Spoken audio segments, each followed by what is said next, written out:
My name is Sol, and I went to prison for murder. I didn't just wake up one day and say, I'm gonna murder somebody.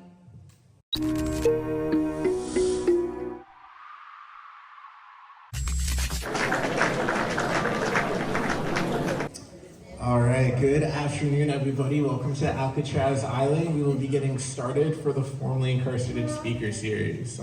My name is Ranger Oliver. I run the Community Outreach Program here at Alcatraz, and I want to tell you a little bit about why we do the Formerly Incarcerated Speaker Series here on Alcatraz Island. So, when you think of national parks, of course you think of places like Glacier, you think of Yosemite or the Grand Canyon, but maybe you also think of places like Alcatraz Island. Maybe you think of places like Manzanar National Historic Site or the Statue of Liberty.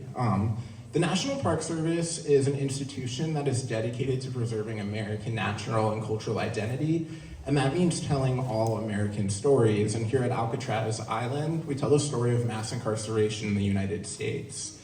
At Alcatraz, we're committed to highlighting people who have been personally affected by mass incarceration, and we stand for freedom, justice, and common humanity. You're going to hear a firsthand account of somebody who was incarcerated for over 16 years.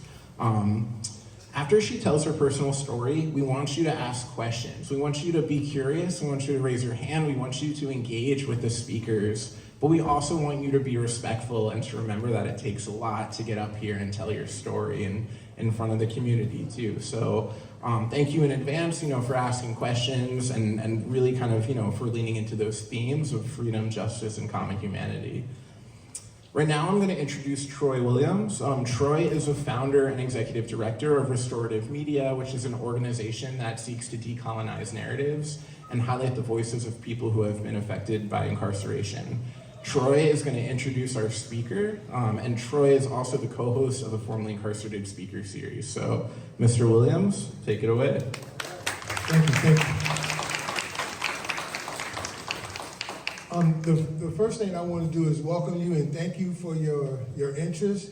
And I just want to echo what Oliver said. Please feel free to ask questions, any question that you may have on your mind. However, there's a caveat. We are not here to glorify prison. We're not here to talk about all the drama that happens in prison. How many of us have watched movies about prison, right? A lot of us have seen movies. A lot of these movies are really they tell you all the bad parts about prison. We're here to talk about the humanity of the people who have been through the prison industrial complex, right? And we want to keep our focus on that. So feel free to ask whatever questions you have. However, just know we're not here to talk about the drama. If you want to know about the drama, then I can direct you to a good movie.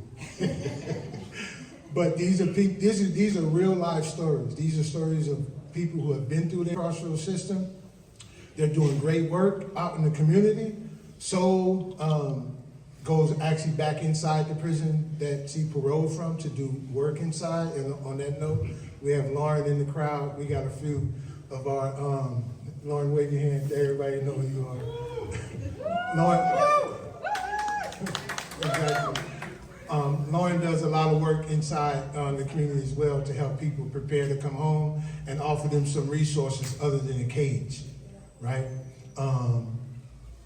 See you, Sandra. I want to just put Sandra on blast. Sandra's somebody else who's been home doing great work in the community. And we also have Georgia, who's out here right now, who's been home like a whole week.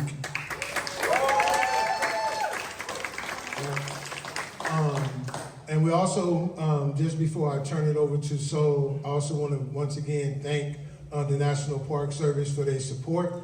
I know a lot of people come here to hear the stories about Al Capone and Machine Gun Kelly and all the rest of it, and those stories are here, but we also wanted to give you a modernized story about who people are that are coming home, because if you just listen to the news will tell you that everybody coming home is out to do some damage, and the truth is many of us coming home have come home with the understanding that what we did as youth, this is probably somebody from prison right now, I get a lot of calls, but what we did as youth, what I did as a 16, as a 20-year-old is not the same person who's standing before you at 57 years old. Can we all agree with that and understand that? Appreciate y'all. And with that, come on, here comes the queen. There goes the mic right there.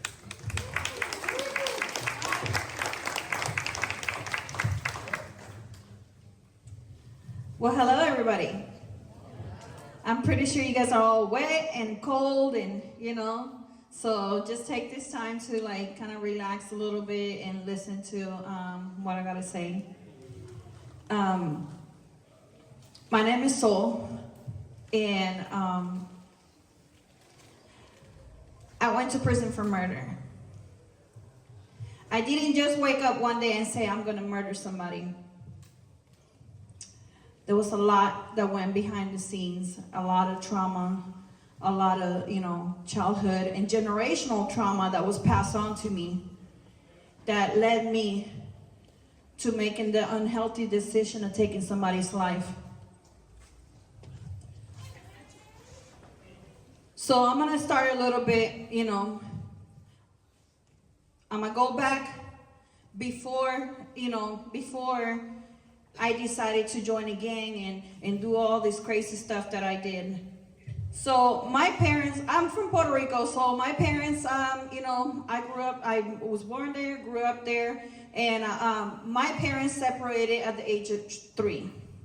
My parents come from, like I said before, generational trauma, so, my parents were very unhealthy, were into drinking alcohol and doing all these things, and abuse and you name it.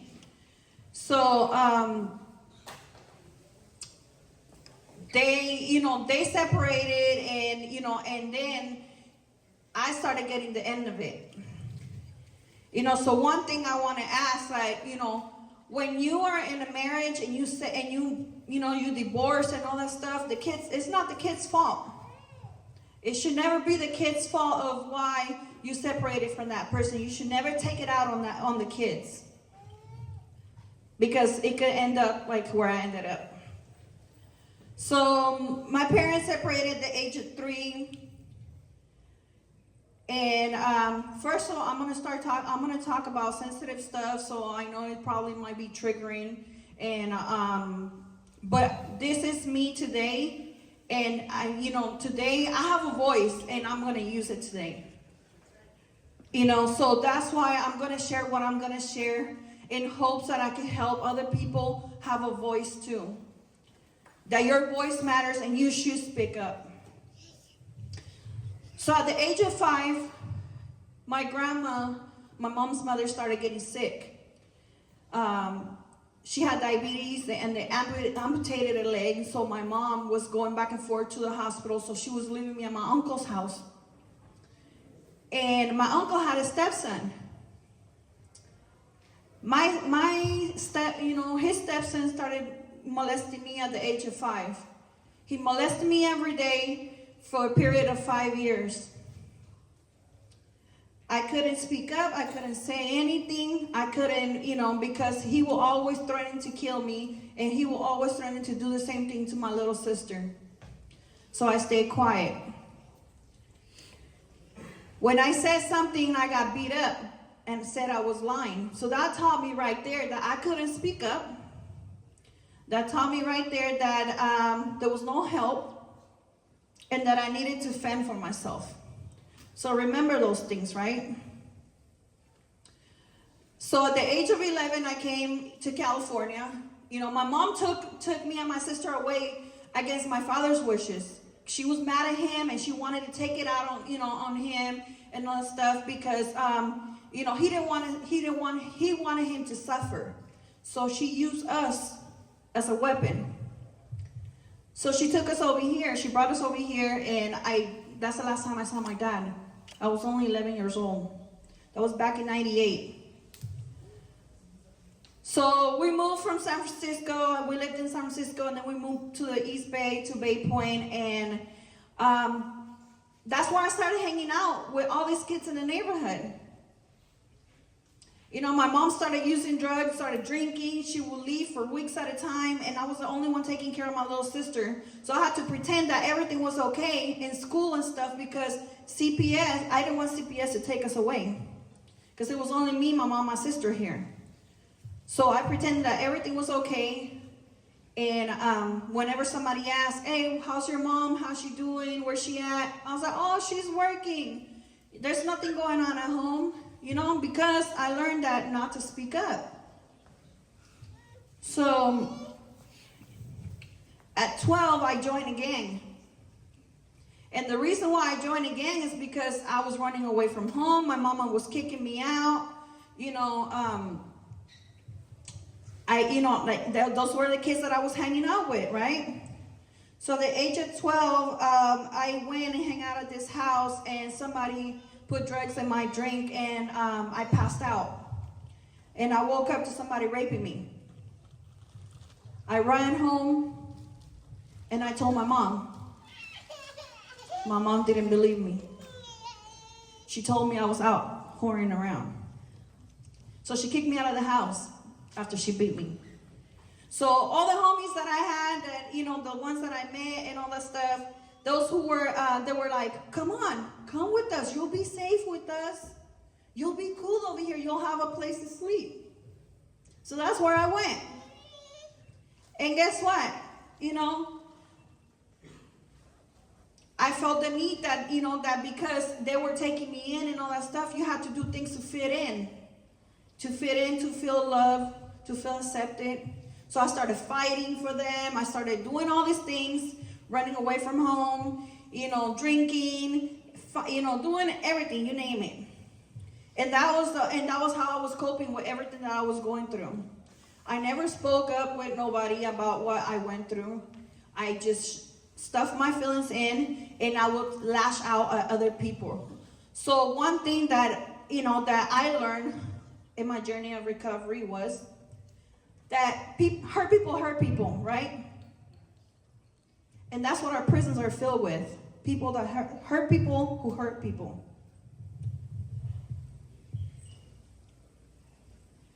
And so I learned that because I was a victim, I became a victimizer. Because I felt that I couldn't speak up, right?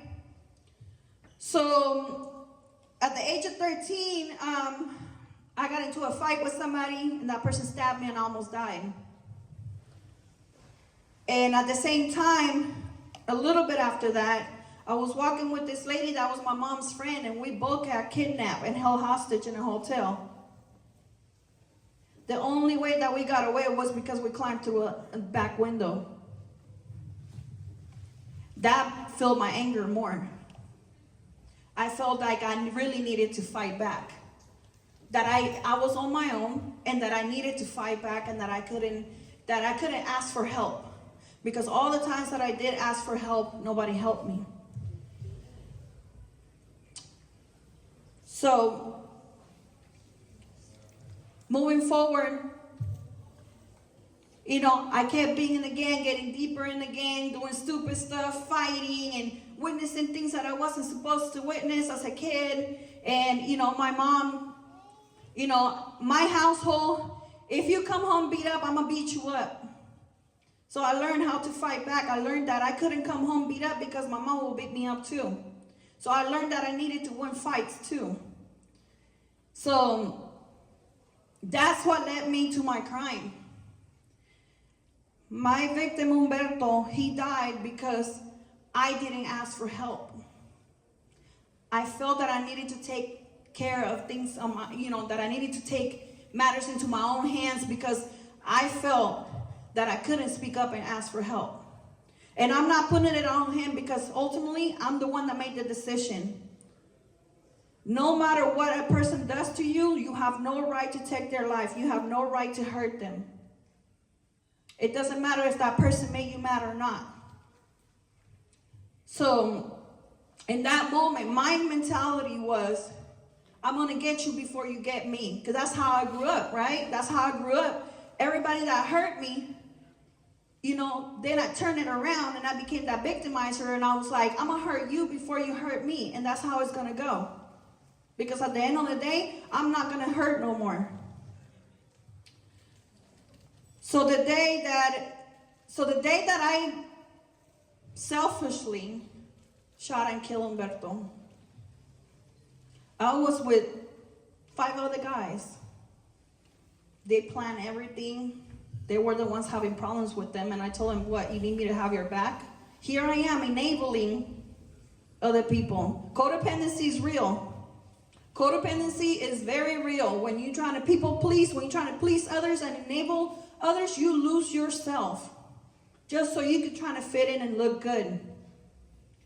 And that's what I did. That day, I shot and killed him, and all the people that were with me that day, they all turned around and told on me. None of them went to jail. And I thought these people were my friends. I thought we were cool, you know? So that's another thing right there. When you think that people are really your friends, they're the very first ones to turn around and stab you in your back. You know, when you're in the hood and you're on the streets running around, you think everything is cool, you think people have your back, but they don't. So that's what happened to me. Now I'm sitting in jail, 5 years, fighting a death penalty sentence. I got arrested 3 days after my 19th birthday. My crime happened a day after my 19th birthday. I was still a child. Didn't know what to do with my life. But now I'm sitting in a jail cell fighting death penalty. For 5 years, I thought I was going to die in the prison, that I was never going to come home. Going through all the court processes and everything, and realizing that the people that you thought had your back were the ones standing in the stand telling on you, saying that, oh, you didn't know that, oh, I didn't know that she was going to do that, but they were the ones that planned everything. I just executed their job. I ended up getting sentenced to 31 years after fighting my case for 5 years. So now I'm going to prison and I'm thinking, I got sentenced to 31 years. For me, that's a lot. I was only 24 when I got sentenced to 31 years. And I came to prison and I was like, my life is over. I'm never going to get out. But one thing that you can't do is lose hope. You can never lose hope. When you think that things are going really bad, I believe in my higher power, and I believe He opens doors for me. And when you don't give up, He opens doors for you. So I started getting into my recovery and started learning about trauma, because mind you, I never learned about trauma when I was home. I never even knew what recovery or what, I didn't even know that what I was going through, the sexual abuse that I was going through, that, I thought that that's how life was, because I lived it almost every day. And violence and, violence being encouraged and, and the gang lifestyle and everything that was going on, abuse, I thought that all that was normal. And then when I started learning that that was not normal, that's when it started planting the seed in my head and saying, I need to change. I need to do something with my life. Because I know something in my heart told me I'm not meant to be in this place forever. So I started, joining the groups and, and speaking up. And that's where I learned that I had a voice and that I needed to use it. And when I started other ladies that were there for a long time, sharing their stories and, and bringing all these groups and, and telling me, hey, there's something that your story matters. So when I started sharing my story, they were like, your story is not over. This is just a chapter in your life. And you will get through this. So law started changing.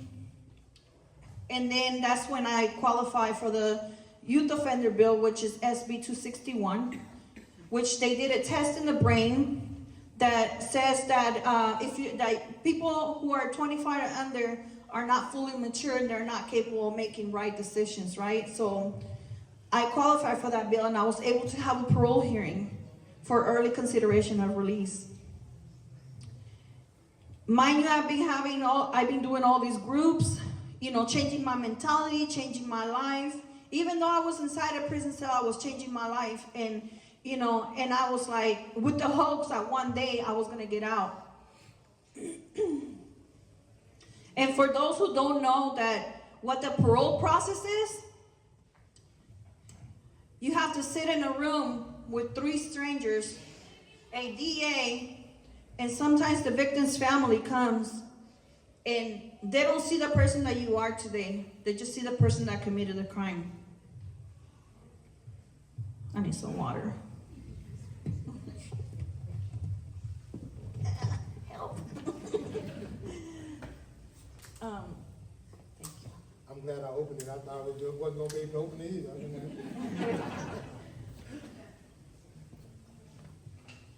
So when you sit in that room, it's like re-traumatizing yourself again. You have to relieve all your traumas and explain to these people what is it that those traumas, how are those traumas connected with your crime? And one thing that I learned working on myself is that it's not what happened that day that caused me to take Humberto's life. It's all my traumas and all the triggers that I had going on in my life that I never dealt with. That triggered something that he said and he did on that day that I was like, survival mode. Survival mode, and I'm going to get you before you get me. And I'm not blaming everything on the traumas. I'm saying that I wasn't educated enough to know what that meant.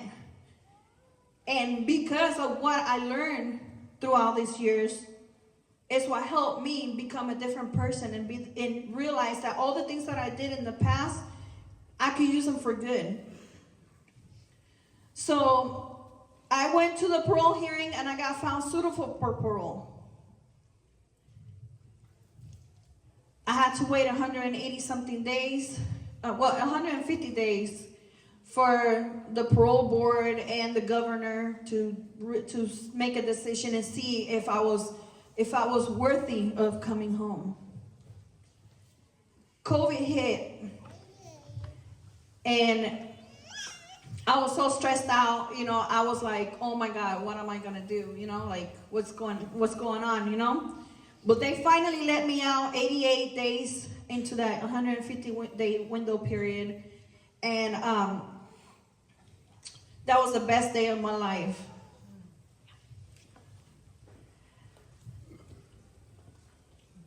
When I got out, when they let me out, I was so nervous, you guys.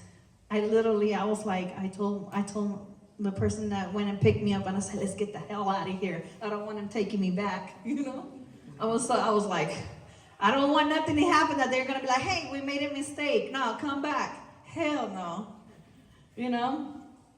But today, I'm so glad that, that I went through the experiences. I'm not saying I'm glad, but I'm saying that I learned from those experiences, because today, the work that I'm doing today, I'm helping others find a voice. I'm helping others find resources. I'm helping others to not end up in the same situation that I did. And one of the things that I am thankful for is all the ladies that were sentenced to LWAP and life and all that stuff, that were my mentors, and they were the ones on my ass, and they were like, we need to do these groups, because let me tell you, CDCR don't make groups. They don't make groups. The people in there do, because they want better for themselves. So they mentor me. They were the ones that mentored me and told me, you have a good chance of getting out. You need to get out. And with that, I want to, because I'm standing right here because of them. And this is why I continue going back in there, paying it forward, because I know that they deserve to come home too. Because at one point, I was almost getting sentenced to death. I almost didn't make it home. So, one of the...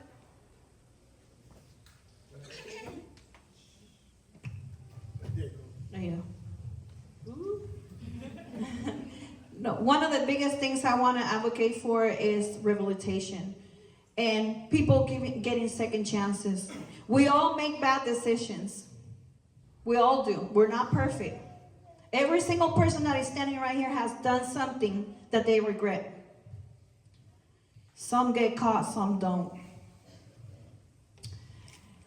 And one thing that I gotta say, how many of you guys are related or know somebody that is impacted by the system? Raise your hand. If you know anybody that's ever been in prison or jail or or was like anything like that, raise your hand and don't be afraid to do it. Because you know something that other people don't know.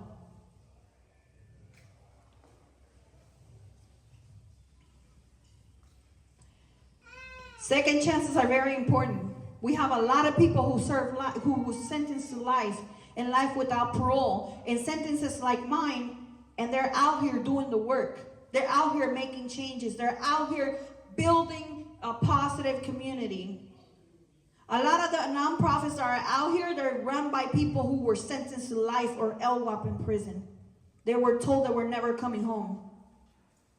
And we're living proof of that. So one day, like I said before, we all make bad decisions. You could be driving down the street right now, crazy San Francisco right here. You guys know people be jumping in front of you when you're trying to drive. You never know when you might be driving down that street and somebody might jump in front of you and you kill them. And you didn't mean to do it. Now you're sent to prison.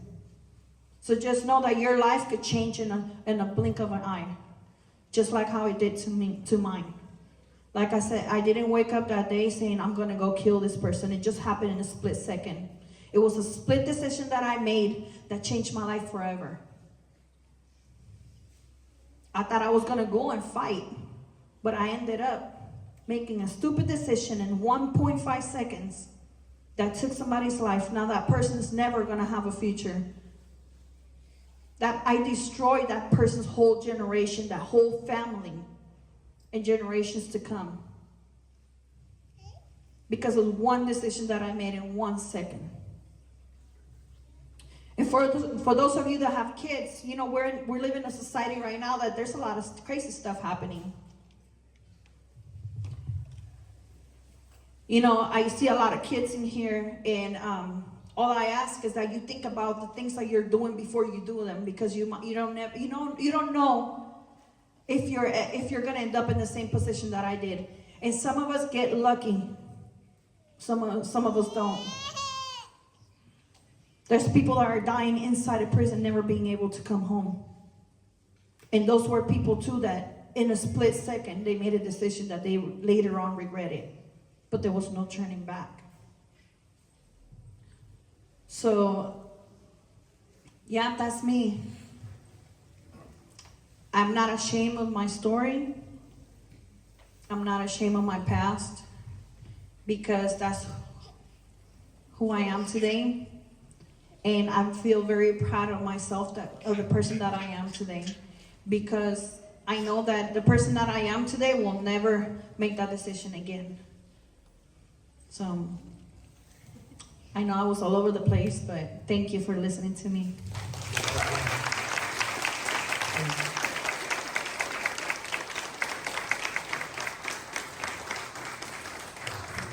And we're proud of you too. And so whoever didn't think that story was just powerful, I need you to line up against this wall and put your hands up against the wall. We're about to make some arrests up in here.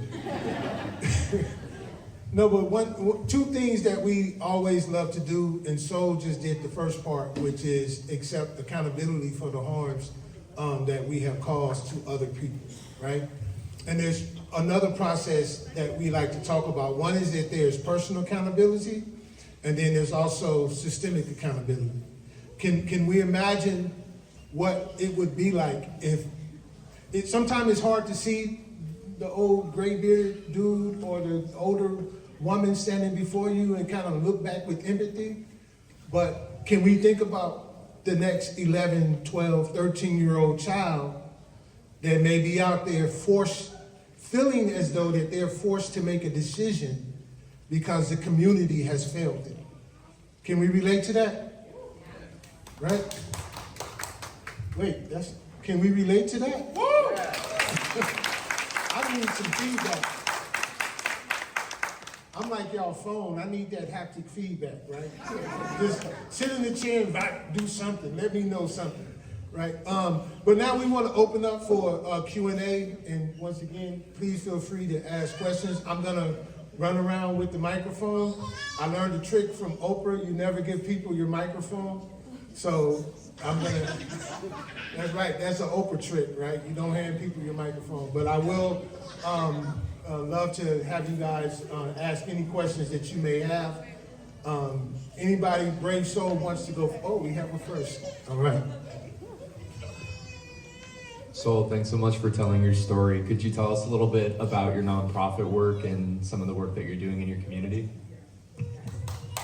All right. So when I came home, I started working for a nonprofit called Planting Justice in Oakland, and I got connected through Inside Garden program, which Inside Garden program does in-prison work and build gardens and stuff like that. And I fell in love so much with the work that I wanted to do the same thing when I got out. So now I'm in the position of being a reentry coordinator, so which I connect people with resources. I connect people with being able to find jobs and different things like that. And I'll also be going back inside the same prison that I spent 16 years on. And I help contribute to building gardens and healing spaces. And because that's one of the biggest things that I learned when I was in prison, that when I went to the garden, that was my freedom space. And when I was going through my parole hearing process, that's where I was being able to process all the things that I was going through. And so that's what I do. We have a huge nursery and down 105th in Oakland, and we ship plants all across the United States. And we have over 1,400 different varieties of fruit trees, vegetables, herbs, and all that stuff. And I help teach people the importance of connecting with nature and being able to use that as your healing space, and also how do you relate so much to plants? A lot of people don't really know that. And in the healing process and recovery, and also like a big thing that I've learned, people who have been impacted by the system, how does the being in a garden and being around nature, how it helps them heal. Thank you. Any more questions? I don't have a question, but I just want to thank you. You make me emotional. I just appreciate your healing process. You talk about your trauma, the intergenerational trauma, because people don't understand that that's what leads us to those bad decisions. I'm kind of a Philly person. I see you inside.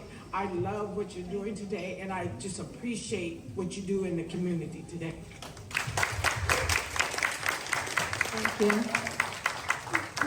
What she didn't share is that she came in as to facilitate a group in reentry, and she taught me so much, and I sat down and literally took everything in. And this lady right here helped me so much.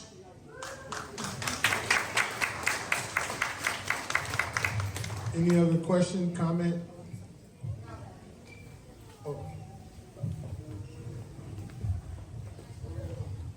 Hi, I just want to say thank you so much for sharing.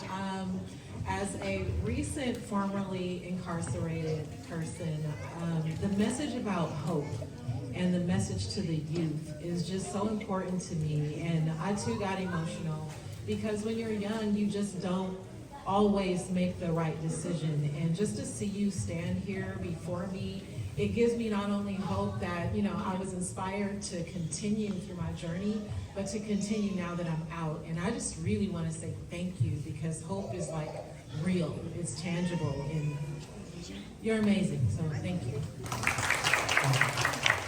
Welcome home. Woo! Can everybody help me welcome you home?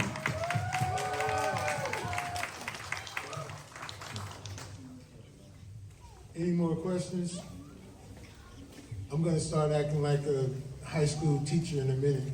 Just walk up to people and hang your microphone. Yes. Oh, yes. Did you call me?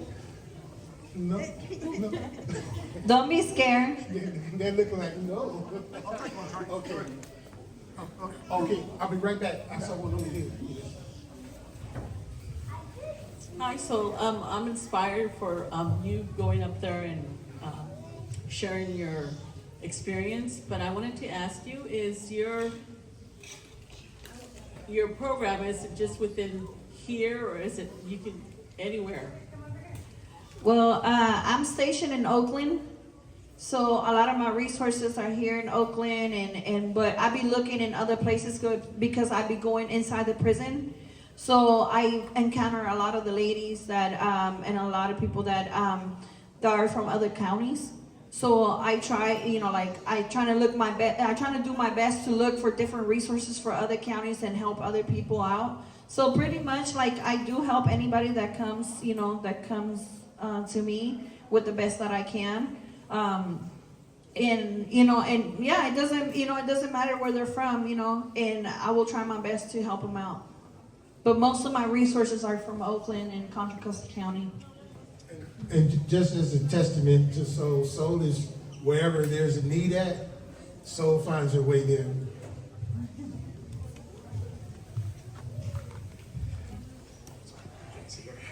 I just want to echo what everyone else is saying about how inspiring your story is. So thank you for your candor and being brave enough to come here and tell the story. What do you think the public doesn't understand about prisons? When you hear people talk about prisons, what don't they get? Prisons are full of people with trauma, undealt trauma, things that happened to them that led them to make those decisions.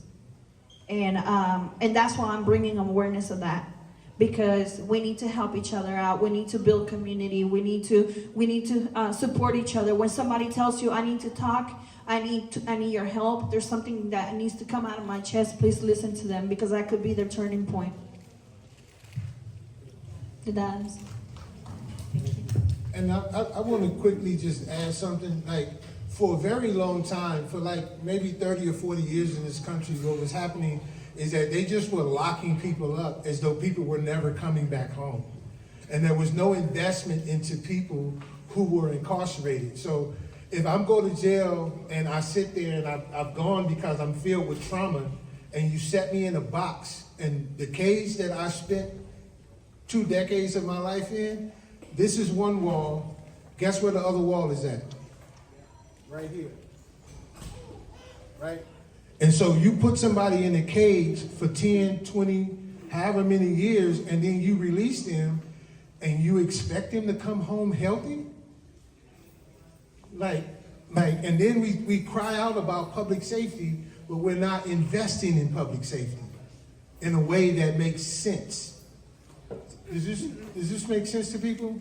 Thank you. One way that we can invest in public safety is by providing resources and also mental health. Providing resources, jobs, mental health, and support. A lot of people be like, oh, this criminal's this, this criminal that. But like I said earlier, our life could change like this. One day you could be sitting right there, and the next you could be standing right here. So that's why it's very important to have a lot of resources and stuff like that. I'm feeling a question coming from this side of the room. Let me see. Question. Yes, something's calling me over here. I also want to add on to that. You asked a good question. So what I would want the public to know, that there is people that have been rehabilitated that are still locked up in prison that they're not allowing to come home. There's good people in there. There's geniuses in there. And if you allow them to come out here and use what they've learned about themselves to help the community. I grew up in a community. We don't have communities anymore. We have people are just like with blinders on. We need to come back to community and welcome people home and allow them to put their mistakes behind them. and give them, and actually give them a second chance. And that's what the community needs to know about people in prison. What if it was your cousin, your brother? You know, one quick thing that I want to share is that a lot of the people that helped mentor me, that were there for me in my worst moments when I was in that prison, are still locked up in there. And everything that they taught me, because I had the chance of getting out, I'm using it all out here. Imagine if you give that person a chance to come home. So, Thank you so much for your bravery and your courage standing before so many people today. So I just want to acknowledge that and honor and thank you for that. I just want to go back to how you said, you know, women in prisons don't get programming. And that's like the biggest fact. We used to go into Chino's prison for men, and we would fight all the time to go into the correctional for women. It's right down the street for them, and they would never let us in. Why do you think that it's so hard for us to get programming into women's prisons? One of the biggest things, CDCR believes only in punishment, not rehabilitation. So we got it. That's why we can't give up that fight and keep pushing until they let us in.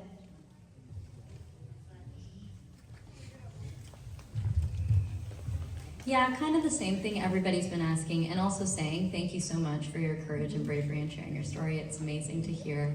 But yeah, we're here at this prison and reading about, of course, like there are people who've committed bad crimes, but seeing like the really violent ways that people are treated in prisons, that's ongoing. So I'm curious, in your experience, like, you know, we hear horror stories of prisons, like people shouldn't be treated that way.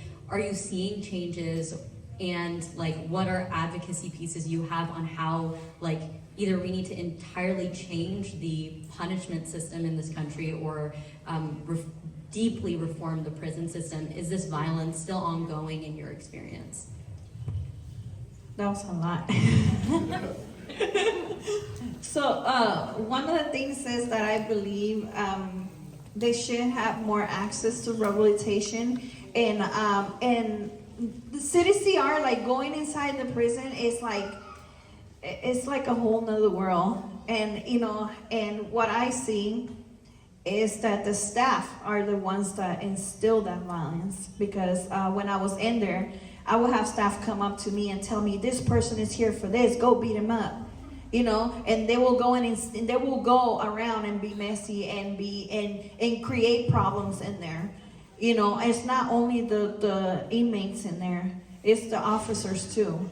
The officers in there are the ones that inflict the most, and they get away with it. I don't know if you have heard, there's been a few lawsuits going on about sexual abuse in the prisons and all these different things. It is true, it really happens. It really happens, and I feel very proud of all the ladies that have spoke up and stand up for themselves, because a lot of the times when you reported that, the boss was doing it too.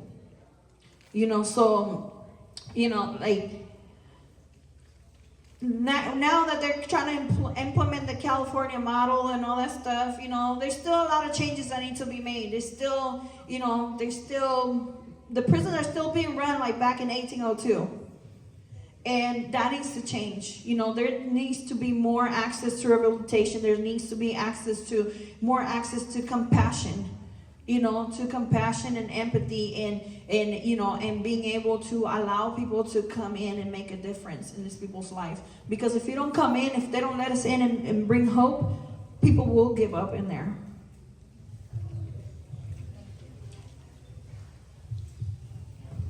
I don't know if I answered all your questions. That was a lot, though. Any more questions, comments?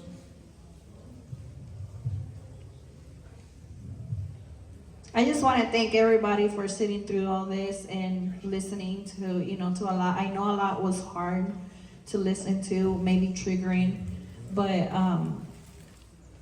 I just want to give people hope. I just want to let people know that you have a voice, no matter what your background is. And I do want to add to that, like,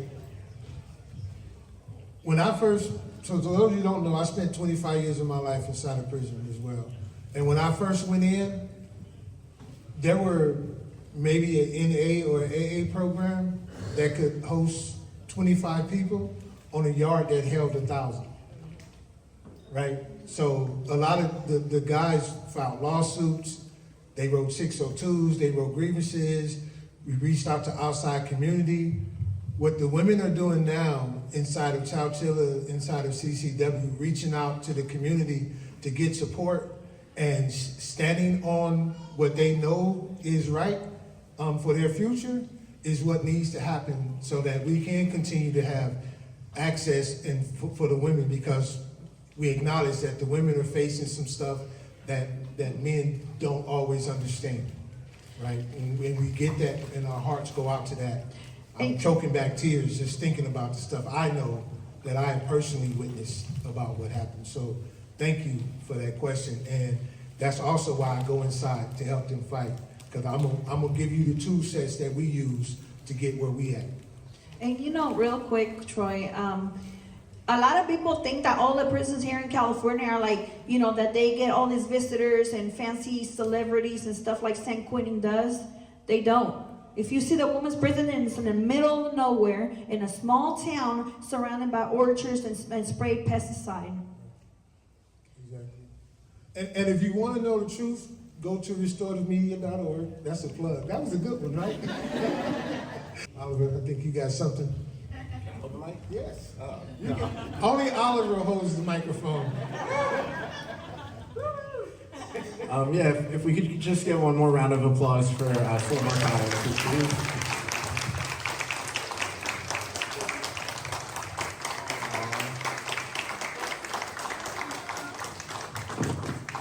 So thank you everybody so much for coming out and supporting the Formerly Incarcerated Speaker Series. We'll be doing this the first and second Saturday of every single month from now through October. Next Saturday will be Nate Williams.